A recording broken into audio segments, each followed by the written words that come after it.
Z का uncle भी ये सब कुछ देख रहा था और वो नहीं चाहता था कि ये उनकी नीस को लेकर जाए, तो वो चुपके से जेसी की गाड़ी में ड्रग्स रख देता है ताकि रास्ते में पुलिस उसको पकड़ ले। लेकिन वो ये नहीं जानता था कि चकी और टिफनी भी वहीं पर थे और वो सब कुछ देख सकते थे। अब ये लोग थोड़ा आगे ही जाते हैं कि जेड के अंकल के प्लान के मुताबिक आगे पुलिस ऑफिसर खड़ा होता है ताकि उनकी कार की तलाशी लेकर वो ड्रग्स ढूंढ सके और उसे उसकी छुपाई हुई ड्रग्स भी मिल जाती है और इस बात का बहाना बनाकर वो उन दोनों को अरेस्ट कर लेता है। अब चकी और टिफनी को काफी गुस्सा आता है कि ये क्या बार बार हमारा सफर खराब कर रहे हैं, तो वो सोचते हैं कि इसे भी रास्ते से हटाना पड़ेगा।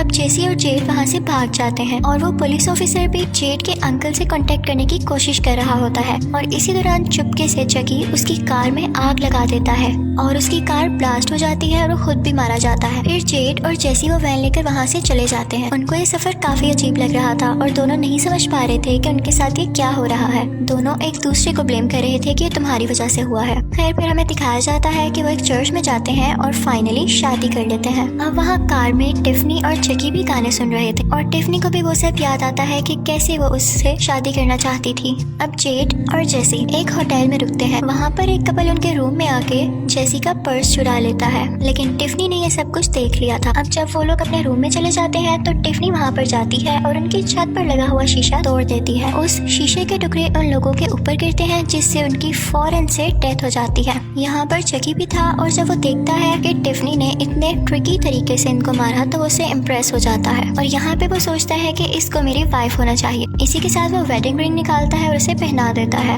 और यहाँ टिफनी की आंखों से खुशी के आंसू निकलने लगते हैं और ये लोग भी जेड और जेसी के साथ ही होटल में रुके हुए थे। अब दूसरी तरफ दिखाया जाता है कि जेड और जेसी भी काफी घबराए हुए थे क्योंकि उन्हें लग रहा था कि ये जो सब कुछ हो रहा है उनकी वजह से हो रहा है। तो वो अपने एक दोस्त को कॉल करते हैं और पूछते हैं कि ये सारा सीन क्या है। तो वो इन्हें बताता है कि तुम लोगों के पीछे पुलिस लगी हुई है। सुबह होती है तो होटल की ओनर को उस कपल की डेड बॉडीज मिलती हैं। सब काफी डर जाते हैं और जेड और जेसी भी वहाँ से निकल आते हैं। अब यहाँ पर इनका दोस्त भी आ चुका था। वो उन दोनों से कहता है कि तुम दोनों में से कोई भी गलत नहीं है, तुम दोनों को गलत फहमी हुई है और अब तो तुम लोग हस्बैंड वाइफ हो तो एक दूसरे पर ट्रस्ट करो।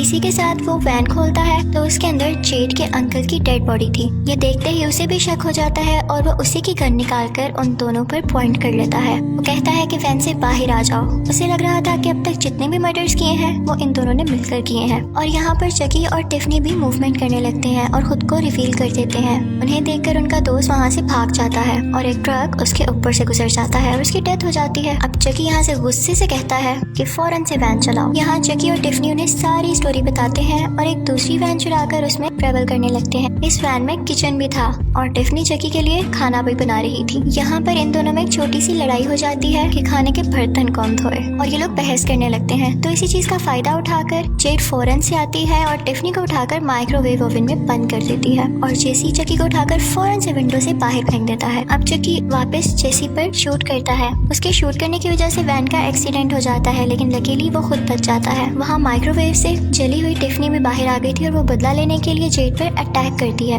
लेकिन जेसी फौरन से उसे लेकर वहाँ से बाहर आ जाता है। लेकिन तभी वो वैन ब्लास्ट हो जाती है। अब चकी उन्हें जबरदस्ती लेकर कब्रिस्तान आ जाता है और अब उसे लॉकेट चाहिए था जो कि एक कब्र में उस इंसान की डेड बॉडी के साथ ही दफन था। दूसरी तरफ जेसी भी टिफनी को उठाए वहाँ पर पहुँचता है। वो उसे चकी को देता है, लेकिन चकी कहता है कि मुझे इसकी कोई जरूरत नहीं है। इसी के साथ वो जेड पर भी एक नाइफ से अटैक करता है, लेकिन वो जेसी को लग जाती है और फिर वो उन दोनों को बांध देता है। अब यहाँ पर चकी ने वो लॉकेट हासिल कर लिया था और वो अपनी सोल उसमें ट्रांसफर करने के लिए रिचुअल शुरू करता है।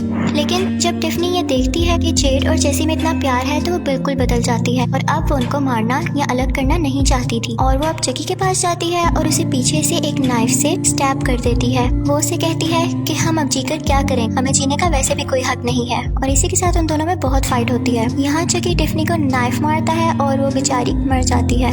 इसी दौरान जेसी चकी को उसी कब्र में धक्का दे देता है। यहाँ पर एक पुलिस ऑफिसर भी आता है और वो लोग चकी पर काफी शूट करते हैं। चकी मरने से पहले कहता है कि मैं वापस जरूर आऊंगा। पुलिस ऑफिसर जेड और जेसी से कहते हैं कि तुम लोग अब घर जा सकते हो क्योंकि तुम लोग मासूम हो। उसके बाद वो टिफनी के पास जाता है तो देखता है कि उसके पास उसका बेबी पड़ा हुआ है। वो बच्चा बहुत खौफनाक था। वो उस पुलिस ऑफिसर पर अटैक कर देता है और इसी के साथ मूवी भी एंड हो जाती है। Thank you for watching.